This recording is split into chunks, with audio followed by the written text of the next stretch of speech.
This new FNAF game called FNAF Rewritten is the best remake of the original game. From crazy jump scare animations, Easter eggs, a free roam section, an upcoming FNAF 2 Rewritten game, and of course, lore. But if you don't know what FNAF Rewritten is, here's a short summary. FNAF Rewritten is a remake of FNAF 1, but what makes it different is that it doesn't tell the same story that the original game tells. Just like in the original, you play as Michael Afton, but instead of the game just being about surviving the nights, it's almost like it's trying to tell us something. In the description of the game on GameJolt, it says, throughout the game, you will learn about Mike's questionable past, as he is reunited with someone he thought he would never have the chance to talk to again. Later in this video, we'll find out who this person is and how Michael's able to communicate with them. The first version of FNAF Rewritten was released around March 2023. The game caught the eyes of many, including Daco and Fusion Z Gamer. It was getting praised by the YouTubers and the viewers who really enjoyed the idea and the game. There were some problems with the game, as in poor lighting and plenty of bugs, but the developer .E did an amazing job at updating the game consistently to have the game as perfect as it can be. But that's until February 8th, 2024, when she dropped FNAF Rewritten Overhaul, which had everything new. New cameras, new animatronic designs, new animations, new office, and introduced a free roam section of the game. This was a big improvement from the last, and once it was released, people spent no time to hop on the game, and everybody loved it. People praising the game, noticing the crazy improvements from the last version, and the gameplay of this game is very unique. For example, the AIs for Foxy and Freddy are completely different from the original game. Foxy doesn't have a drastic change. The only change that she made was if you put your camera down, but before you put it down, it was on Foxy's camera, then it would still count as if you were watching the cameras. But for it to be balanced, she made it so whenever you're looking at other cameras, Foxy moves way faster. Freddy works completely different from the original game. For Freddy, even if you have your camera on them, he will still move either way. And instead of him having a pattern, he can go to any part of the restaurant at any time. This is a very smart mechanic because this makes you use every single camera instead of just 2 or 3, which, man, I can tell you can get really annoying. Freddy's mechanic also helps Foxy's mechanic, so it's executed perfectly, which adds not only more difficulty, but it's more fun to have them work this way. Also, looking at cameras, you can physically see Chica, Bonnie, and Foxy fully move around. It differs from the usual teleport that we're all used to. Not only did the mechanics make fans fall in love with this game, it was also the story that it was trying to tell us. They used the book in front of us, telling us the time and talking to us using the right side of the book. In night 1, the book doesn't say anything. All it says is to check back tomorrow. Nothing crazy or nothing crazy at all. But for night 2, the spirit starts talking to us. Every hour that goes by, it will write more things onto it, and the first note it wrote, it said, "Nice to finally meet you, Mike.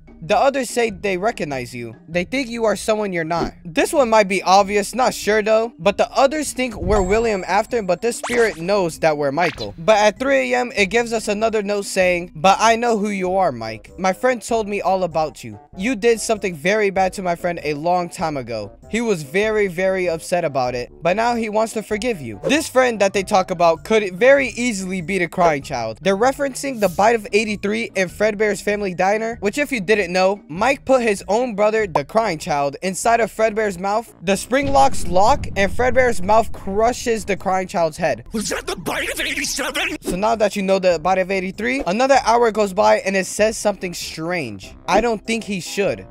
Huh?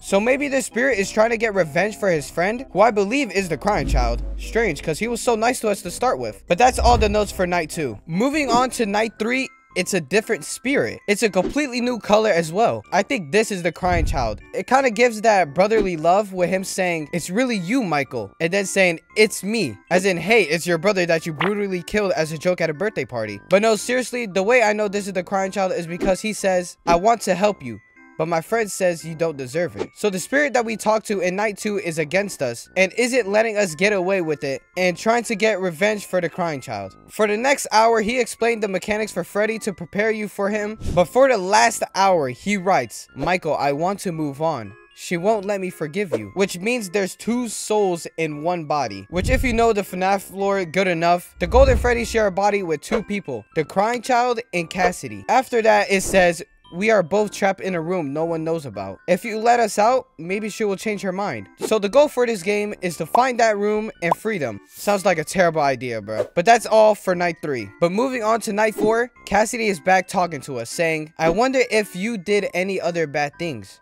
You were close to the man who hurt me and the others, weren't you? I mean, yeah, he's his father, I mean. But she said more like, do you know what he did to us?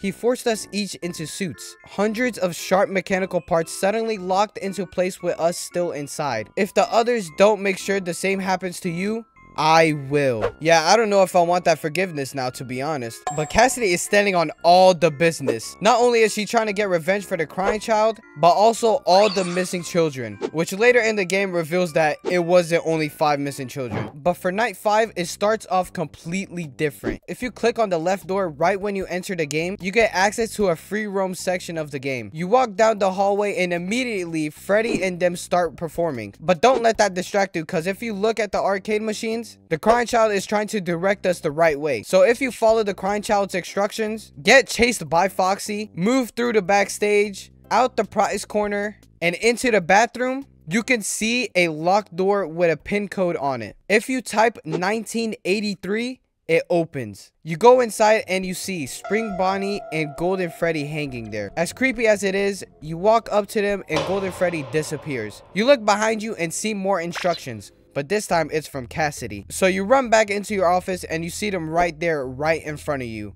Beginning night 5. Golden Freddy's mechanics are quite simple. If they get up, it shows text saying look away. For this, you have to put your camera up for a good 2 or 3 seconds. Then you could put it right back down and they'll go back to sleep. But if you don't look away and stare at them, they'll jump scare you, ending the night with Cassidy and the missing children getting their revenge. But if you manage to beat the night of absolute chaos, you get the true ending. And still, Cassidy does not let the crying child forgive us. He apologizes, tells Michael he's done everything he could, and to not forget him. So now we don't know what happens next except that we're able to leave. But remember when I said, oh, it wasn't just those 5 missing children? Yeah, because it was tons. Behind Golden Freddy, you can see a ton of missing posters, which obviously is showing us that William has killed more in this universe than what we expected. But now we went over everything about this game. Let me cook up a theory real quick. Before I do, I am not a theorist, so don't expect me to be on no map hat things, alright? Anyways, so what I believe the lore behind this game is, we come in as Michael Afton, doing his job at his father's old restaurant to maybe solve what is going on with all the missing children lately. Cassidy notices him and finds him very familiar to William, and so does the missing children, but Cassidy knows that it isn't him because the crying child told her that it was Michael, not William. But either way, Cassidy knows that Michael did something terrible to the crying child. That's why he's in the suit in the first place. So Cassidy starts to warn Michael using notes on the book, saying things like, do you know what he did to us? He forced us each into suits. Hundreds of sharp mechanical parts suddenly locked into place with us still inside. If the others don't make sure the same happens to you, I will. Telling him he won't leave this place without her getting revenge on him and what his father did to them. But as much as Cassidy wants to end Michael, the crying child wants to move on. He forgives Michael for what he's done, but Cassidy won't let him forgive him. So the best he could do was help Michael, giving him information on the animatronics, leading Michael to the back room, freeing Cassidy and the crying child, and now both of them are in the office with him. Cassidy shows how much murders William really done, and Michael starts to shake a lot. He is terrified for his life, but at the end was able to survive. But still, the crying child couldn't move on. He's done everything he could, tried helping Michael, but Cassidy isn't letting him forgive him. Then the crying child tells Michael not to forget him, and then the game ends there. And now we have to wait for FNAF 2 rewritten. That's my theory for this amazing game. I haven't seen anybody try to make a video on this game, trying to break it down. So maybe I am the first, I don't know. But anyways, thank you guys for watching. I hope y'all enjoyed. Once FNAF 2 rewritten comes out, I will make an updated version of this game as more lore comes out. But till then, like and subscribe with notifications on, and I'll see y'all next week.